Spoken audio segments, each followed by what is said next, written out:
Praktik yang hari. Baiklah, langsung saja kepada Ustaz, waktu dan tempat kami persilakan. Astaga. Gimana? Di sini? Video. Sini aja. Oh, boleh. Orang enggak banyak ya? Orangnya enggak banyak.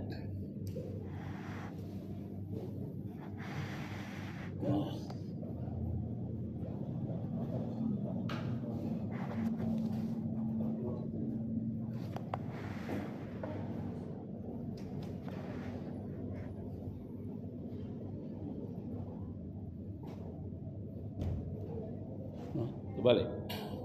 Mana? Mana pasangnya? Di sebelah kiri. Ya. Gini.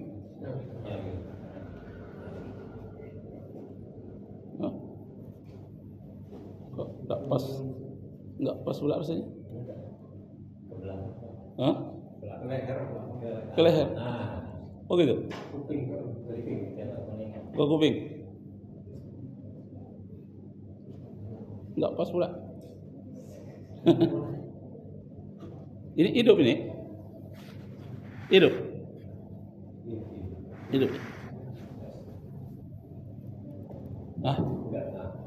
Assalamualaikum. Enggak hidup. Oh enggak hidup. Wah ini.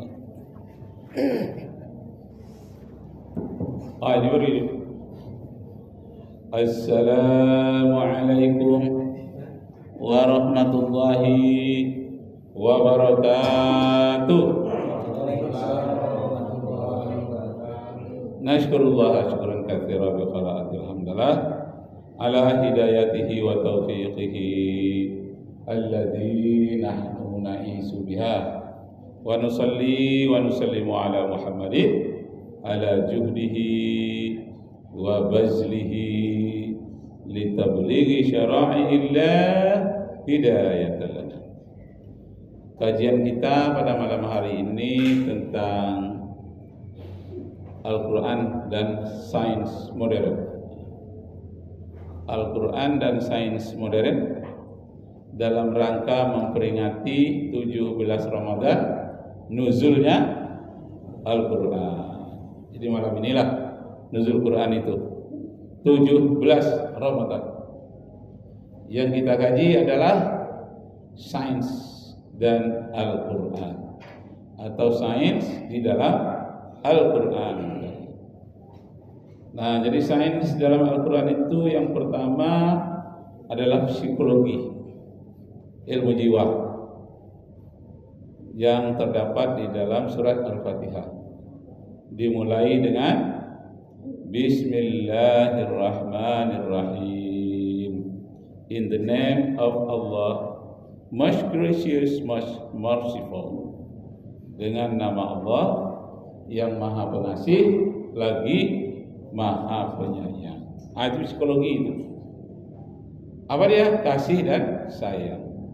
Jadi setinggi-tinggi kajian ilmu jiwa, psikologi adalah kasih dan sayang.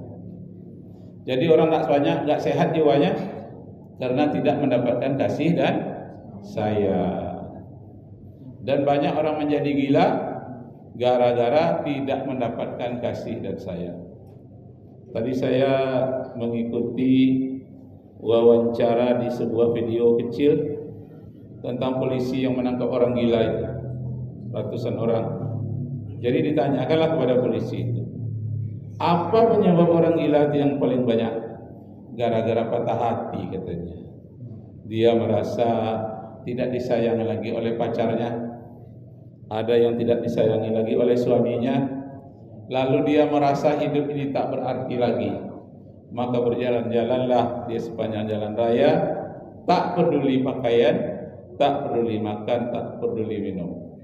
Kenapa? Habis putus asanya dari kasih dan sayang. Nah, kasih dan sayang Allah, psikologi terbesar dalam Al-Quran itu adalah mendapatkan kasih sayang dari bos yang maha bos, pimpinan yang maha pimpinan, tertinggi dari yang tertinggi, yang maha tinggi, yang Maha Pengasih lagi Penyayang, yakni Allah Subhanahu wa taala.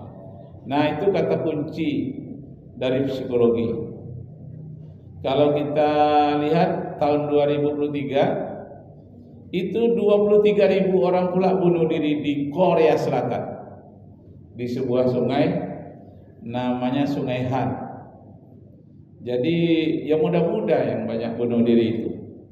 Ada disebabkan ditinggalkan pacarnya, ada disebabkan tidak menyenangkan dalam suasana kerja, ada disebabkan oleh karena persaingan yang tidak sehat, ada masalah keluarga bentrok dengan ayah, ibu bapaknya yang tidak memberikan kebebasan, ada bosnya yang terlalu mengekang dalam pekerjaan, ada yang idolanya mati bunuh diri, dia ikut pula bunuh diri. Berapa banyaknya? 23.000 di Sungai Han tahun 2013. Nah, itu yang tertinggi di dunia, baru diikuti oleh Jepang dan Swedia. Di Swedia itu banyak orang bunuh diri. Ditanya kenapa? Aku merasa tak ada arti hidupku lagi, tidak ada dapat kasih dan sayang. Nah, jadi itulah perlunya kita membaca dengan menyebut nama Allah yang Maha Pengasih lagi Maha Penyayang. Tidak dapat kita kasih sayang dari pasangan hidup, kan ada kasih sayang Allah. Tidak dapat kasih sayang dari bos, kan ada yang Maha Bos, Allah Subhanahu wa taala. Bos di dunia ini sifatnya sementara, itu pun berganti-ganti. Tapi kalau Allah Subhanahu wa taala kekal abadi, tak berganti-ganti. Nah, karena itu kalau kita ada problem, serahkan kepada Allah. Wa may yattaqillah yaj'al lahu makhrajan wa yarzuquhu min haitsu la yahtasib. Siapa yang betul-betul mencintai Allah, lalu dia ikuti perintah Allah itu, Allah akan berikan dia jalan keluar dari problema apapun yang dia hadapi, dan akan diberikan rezeki yang tidak diduga-duga. Nah, itu hebatnya sains di dalam Al-Quran. Pertama psikologi dulu.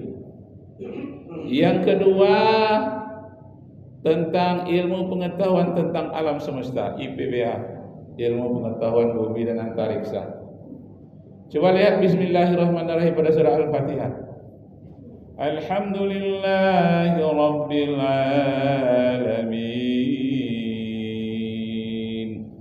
Ar-Rahmanir Rahim Maliki Yaumiddin.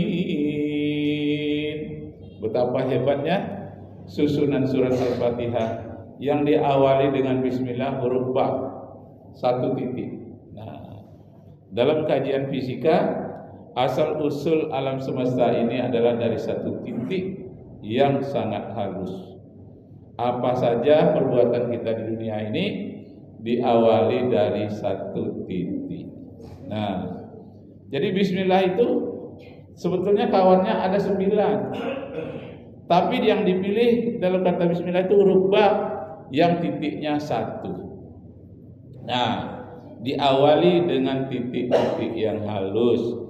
Kalau secara ibadah kita itu niat, satu titik niat untuk beribadah. Kalau dalam ilmu fisika satu titik atom. Atom, satu titik atom terdiri dari proton, neutron dan elektron yang bergerak mengelilingi inti atom. A artinya tidak, tom terbagi. Atom tak terbagi lagi saking kecilnya. Nah, tapi setelah dipelajari, betapapun kecilnya atom itu masih bisa dibagi lagi. Ada yang elektronnya yang bersifat negatif, ada yang proton, ada yang neutron sifatnya netral. Semuanya mengelilingi inti atom yang namanya foton. Semuanya bergerak mengelilingi inti atom. Itu satu titik yang paling kecil. Nah, sekarang di alam semesta titik itu ada yang titik besar, umpamanya tempat tinggal kita sekarang ini di bumi. Jadi kita ini sebetulnya makhluk luar angkasa kita ini. Makhluk luar angkasa. Kenapa? Karena bumi kita ini terbang di ruang angkasa. Kok kita tidak merasakan terbangnya bumi ini? Karena adanya gravitasi, daya tarik bumi, sehingga tak terasa seperti kita di dalam kereta api cepat Jakarta-Bandung. Tak terasa kencangnya, dilihat aja sudah 230 km per jam. Kok tidak terasa? Tak terasa itu karena adanya keseimbangan. Jadi bumi ini tak terasa, kita begitu cepatnya bumi kita ini berputar, tak terasa karena adanya keseimbangan di bumi ini, daya tarik menarik. Begitu juga matahari mempunyai daya tarik gravitasi, daya tarik ke dalam namanya intrapetal, kemudian ada lagi daya tarik keluar. Nah, daya tarik keluar ke dalam tadi menimbulkan keseimbangan. Sesuatu yang bersifat keseimbangan tak terasa oleh kita. Baru terasa oleh kita bumi kita ini berada di ruang angkasa ketika terjadi gempa karena goyang. Kalau tidak, netral saja, kita tak berasa kita duduk di tengah rumah biasa saja. Padahal sekencang-kencangnya bumi kita ini mengelilingi matahari. Satu kali keliling 365 seperempat hari. Satu kali keliling sampai ke tempat semula. Sampai 365 seperempat hari sampai ke tempat semula. Begitu kencangnya perjalanan bumi kita mengelilingi matahari. Dan begitu juga rembulan mengelilingi bumi kita. Satu kali keliling dia sampai ke tempat semula adalah 29 setengah hari. 29 setengah hari. Makanya bulan Hijrah itu 30-29, yang setengahnya ditambahkan untuk bulan depan. Jadi kalau puasa Ramadan ini pada umumnya 29, yang 30-nya nanti pada bulan Syawal, di mana kita beridul fitri. Jadi Nabi Muhammad itu mengikuti puasa Ramadan hanya 9 kali. 8 kali itu 29 hari, hanya 1 kali yang 30 hari. Nah, mengikut apa itu? Perjalanan bulan mengelilingi bumi.